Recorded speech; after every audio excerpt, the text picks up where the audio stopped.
On se connaît très mal parce qu'on passe notre temps à chercher des réponses et des certitudes absolues. On crée notre vie d'adulte à partir d'un métier choisi à l'adolescence, de conseils donnés par des personnes qui normalisent le fait de vivre une vie insatisfaisante, et en s'entourant de gens qui nous font nous sentir mal si on n'est pas comme eux.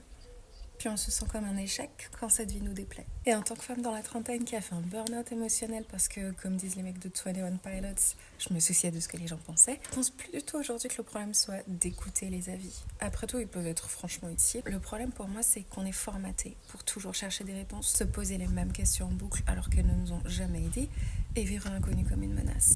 Mais une réponse, c'est un point. C'est une impasse. Et la même question en boucle, c'est un programme qui plante. J'aime cette phrase du philosophe Jostein Gaarder.